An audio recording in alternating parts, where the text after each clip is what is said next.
Good morning Luzon, Visayas, Mindanao at sa buong mundo. Sa pinagpalang umaga. Kaya purihin ng Diyos sa umagang ito mga kapatid. Good morning na sa atin pong mga magang nagising. At bago nga tayo mag-umpisa, tayo po ay umawit sa ating Panginoon. Hallelujah. Alay natin siya ng papurit pagsamba. Hallelujah. Purihin po kayo Panginoon sa umagang ito.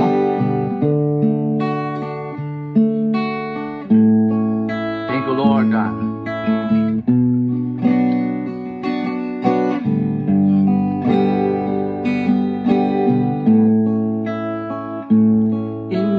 Freedom thou will live.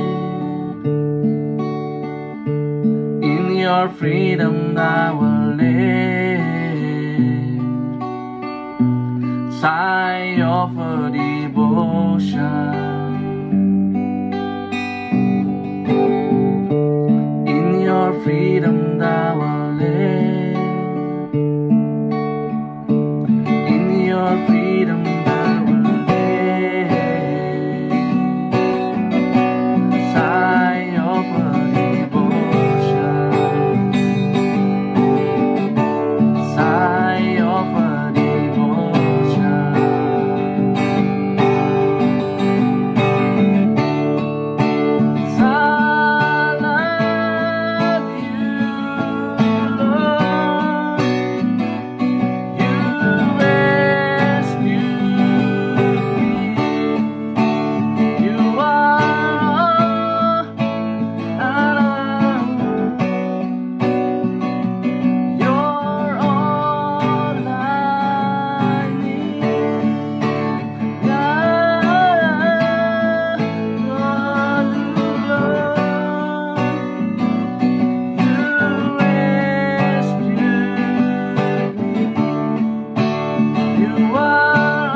for the freedom.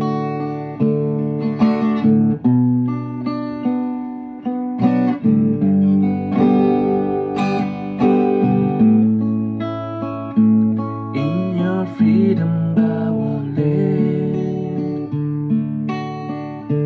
In your freedom thou will live. I offer devotion.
Po kayo sa umagang ito, Panginoon.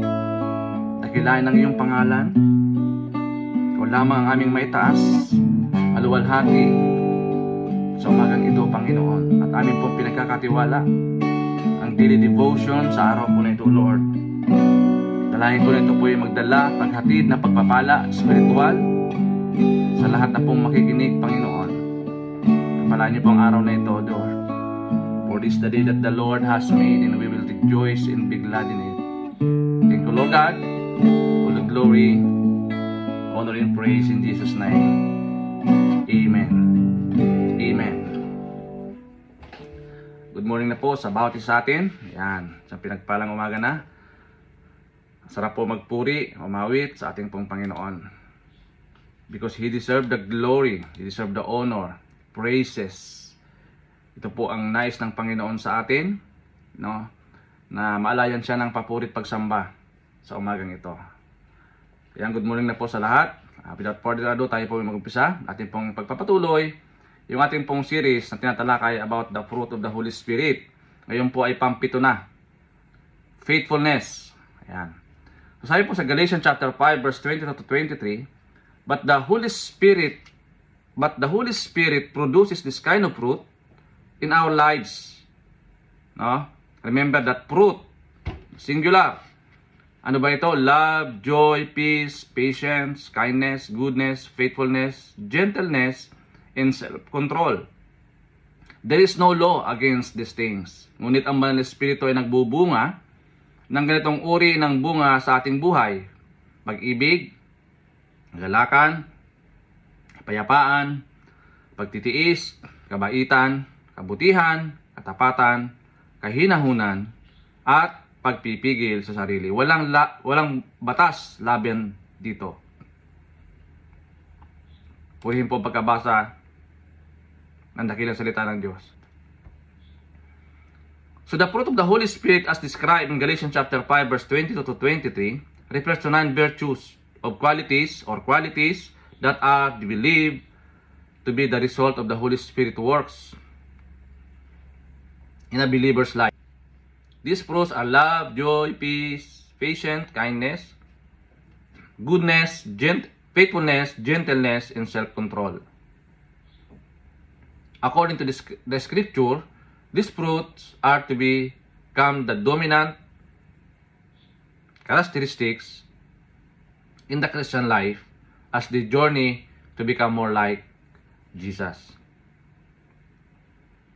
So, faithfulness, it emphasizes God's unwavering loyalty, promises, and steadfast love, and calls on individuals to cultivate faithfulness in their own lives through action, relationship, and adherence to God's word. Mga kapatid, kailangan imminent, nakikita, nararamdaman, mga kapatid, yung pagiging faithful natin sa ating pong Panginoon. Kailangan nakikita yung katapatan natin sa paglilingkod sa Diyos at paglilingkod sa tao. Lalo na kapag tayo po ay nasa under the authority ng government, 'di ba? May trabaho tayo, nagpasakop tayo sa mga authority. Sa lahat, magpasakop tayo sa nais ng Panginoon sa atin. Sabi po sa Hebrews chapter 10 verse 23, Hebrews 10:23, Let us hold unswervingly to the hope we profess, for he who promised is faithful. Magpakatatag tayo sa ating pag-asa at huwag nang mag-alinlangan sapagkat tapat ang nangako sa atin. No, mga kapatid, napaganda po yung talatang ito. Huwag nang mag-alinlangan pa sapagkat tapat ang nangako sa atin. Mga kapatid, kapag alam natin na yung nangako sa atin ay tapat, kapag sinabi niya ay gagawin niya, huwag tayo mag-alinlangan. Lalo na kapag si Lord ang nangako sa atin, nagsabi sa atin, huwag na tayo magdalawang isip pa na sumunod sa Kanya. Kaya nga kaiba siya ng tao, no? Kasi ang tao kapag nangako, napapako. Madaling magbulalas o magsalita, no? Pero yung pangako, napapako. Ganun po ang nature ng tao. Pero si Jesus, nangako siya, tinupad niya. Kaya nga, sabi po ng quotation, di ba? Si Jesus napako sa krus para matupad yung pangako. Di ba? Tinupad ng Panginoong Hesus yung pangako ng Ama. At hindi niya tayo iniwan sa ere, mga kapatid. Tinupad po ng Panginoon. Kaya nga sabi po ng Hebrews 10:23, magpakatatag tayo sa ating pag-asa at huwag nang mag-alinlangan pa sapagkat tapat ang nangako sa atin. Ayan, napakaganda po ng pangako ng Panginoon, no? So ating pong teaching o punto sa umagang ito, number 1, our God is faithful. Isa po yan sa attributes, characteristics ng ating pong Panginoon, yung pagiging tapat. Tapat siya sa lahat ng oras, sa lahat ng panahon. No? Walang ibang nakagawa niyan kundi ang ating pong Panginoong Hesus. Even to the point of death, yung kanyang katapatan ay kanyang ipinakita. Ipinarama niya, ipinakita niya sa kanyang mga anak. Mga kapatid, ang tao marami pong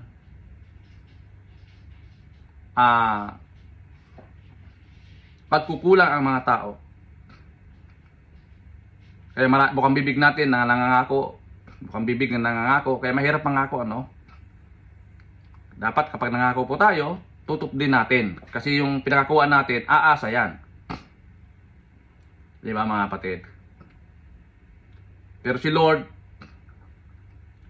sa po ay nangako, tinupad niya yung pangako para tayo po ay maligtas. Even to the point of death.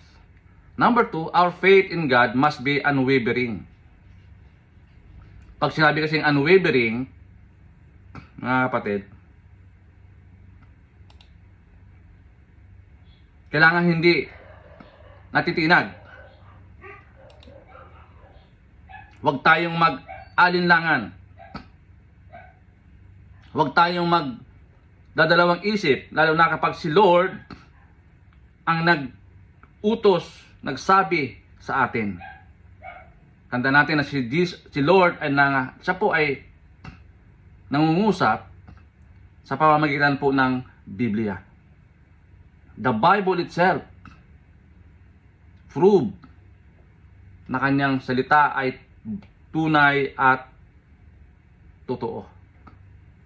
Kaya huwag tayong magdalawang isip kapag si Lord na ang nangako sa atin, dahil tutuparin niya yan, mga kapatid, hindi tulad ng tao. Huwag tayong mag-alinlangan, huwag tayong mag-pretend, no? Sundin natin kung ano yung pinagagawa ng ating Panginoon, dahil hindi naman tayo niya papabayaan, hindi naman niya tayo iiwanan. Okay, number 3, our hope is based on God's unchanging character. Sabi po ng Numbers 23:19, God is not human, that He should lie, not a human being, that He should change His mind, does He speak and then not act, does He promise and not fulfill. Diba? Kaya si Lord hindi siya tulad natin na nagsisinungaling tayo,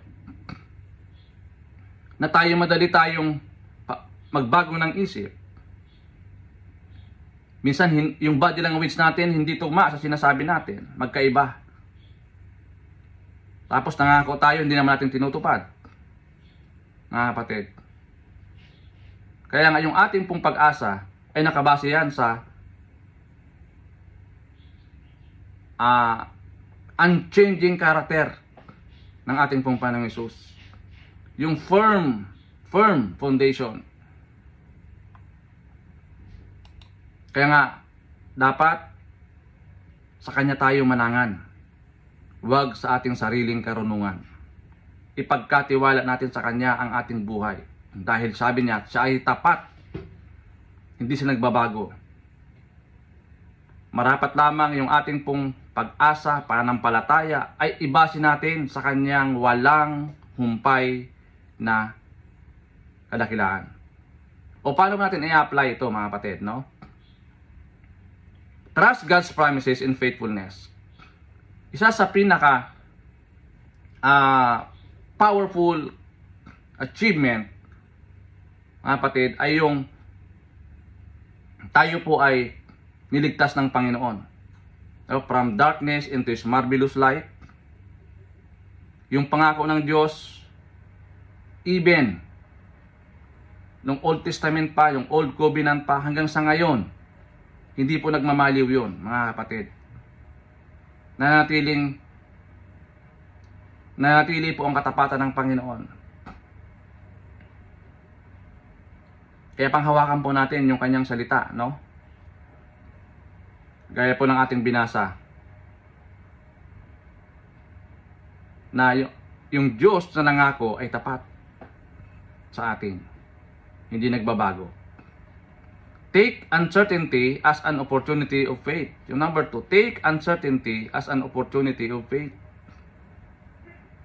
Minsan may mga bagay-bagay na hindi natin maarok, no, sa ating kaisipan. We are bounded or tayo po ay punong-puno, no, ng pag-aalala minsan.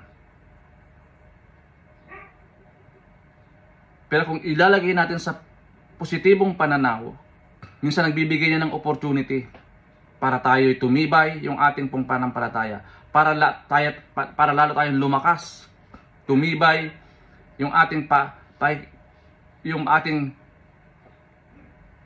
spiritual, lumago tayo spiritually, mga kapatid.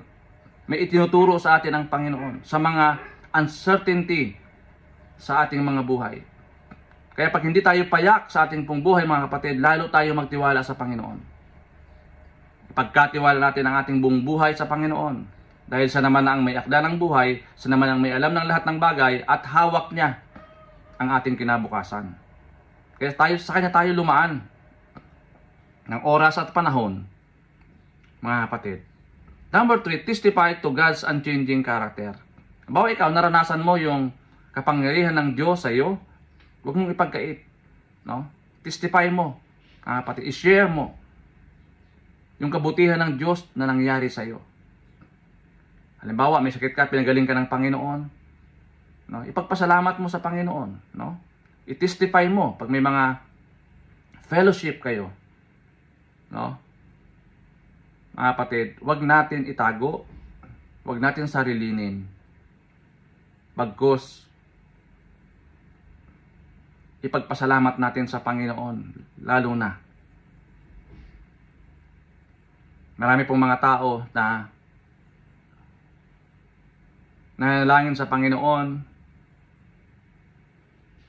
After silang nanalangin, pinagkaloob ng Panginoon, nung natanggap na yung pagpapala, unti-unti nang nawawala. Hindi na nagpapasalamat sa Panginoon. Para po yung, sabi ng Biblia, yung 10 pinagaling. Diba? Buti na lang mayroong isang nagpasalamat, no? Bumalik at nagpasalamat. Pero mo 10 yun. Isa lang yung nagpasalamat, isa lang yung bumalik. Mga kapatid. Kaya dapat tayo po, no, lalo na kapag napagtagumpayan natin yung mga uncertainties sa ating pong mga buhay, magpasalamat tayo sa Panginoon. Magpuri tayo sa Panginoon. I-declare na natin ang kabutihan ng Diyos sa atin. Ganun po faithful ang Panginoon from the beginning until now. He is the same yesterday, today, and forever. Hindi po nagmamaliw yung pangako ng Diyos sa atin, mga kapatid. Kaya panghawakan natin. At huwag tayong mag-alinlangan. Huwag tayong magdalawang isip at magtanong. No? Bagkus, tumalima po tayo sa pinagagawa sa atin ng Panginoon. Okay, as a question to consider, how does the faithfulness of God impact our faith? Kaya nga siyang model po natin, no, si Jesus. Paano naapektuhan ang katapatan ng Diyos ang ating pananampalataya? Kasi ito yung sinususugan natin, ano, mga kapatid. Dahil kung ating Panginoon hindi po siya naging tapat, no, maraming mga tao hindi susunod sa Kanya, no? Pero dahil sa Kanya pong walang humpay na katapatan, hanggang sa kapanahon na natin, ipinagmamalaki natin ng ating Diyos ay Diyos ng buhay at hindi nagbabago. From yesterday, today, and forever. He is God eternal. omnipotent, omniscience, omnipresence. So, ang ating pong Panginoon, mga kapatid. Hindi siya nagmamaliw. Lahat ng kanyang sinabi, tinupad niya. Lahat ng kanyang pinangako, tinupad niya. Kaya nga lahat ng mga pangako sa Biblia, mga kapatid, lahat yan tinupad ng ating pong Panginoon. Hallelujah. How does the faithfulness of God impact our faith? Dapat pinagmamalaki natin yung katapatan ng Panginoon sa ating pong buhay. No? Yung ating salvation. No? Hindi yan gaya ng paggawa natin ng kabutihan. Yan po ay libreng kaloob ng Diyos, biyaya ng ating pong Panginoon dahil sa kanyang katapatan, mga kapatid. So yun po, purihin ng Diyos sa umagang ito. Dalayan ko na meron tayong napulutan ng aral sa ating pumixing devotion sa umagang ito. Tandaan natin na yung Diyos na nangako sa atin ay tapat. No, kaya huwag tayo mag-alinlangan. Huwag tayo magdalawang isip na sumunod at magsamba, magpuri sa ating Panginoon. Purihin ng Diyos sa umagang ito. Dalangin ko sa aking mga kapatid na makaranas po sila ng pagpapala, kagalingan, pagpapalaya, no? Gaya po ng ating inawit. Magkaroon ng kalayaan, mas set free sa anumang plano at gawa ng kaaway sa araw po na ito. Lord, bantayan niyo po ang aming pong mga anak. Lord, sa kanila pong pag-aaral, i-guide niyo po sila, Panginoon. Talagang ko din, Lord, sa maghapon, gabayan kami ng Santong Espiritu, ituro sa amin ang tamang gagawin. Huwag kaming madala sa aming mga bugso na damdamin. Ma-discern namin, Panginoon, ang nais mo na ipagawa sa amin, Panginoon. Sa lahat sa amin pong pamilya, O Lord, kakatiwala po namin sa iyong palang kamay. Lord, we also remember our loved ones today na mayroon pong mga karamdaman, sakit, Lord. Father God, in the name of Jesus, ipadali mo po ang kagalingan, Lord, at i-restore mo po ang kanilang mga physical health, Lord. Ipalakasin niyo po ang kanilang mga immunity, O Lord, in Jesus' name. Thank you, Lord God, sa araw po na ito, for this is the day that the Lord has made, and we will rejoice and be glad in it. Purihin po kayo, Panginoon, sa araw na ito. Salamat po sa pangalan ni Jesus. Amen. And amen. God bless, mga kapatid. To God be all the glory.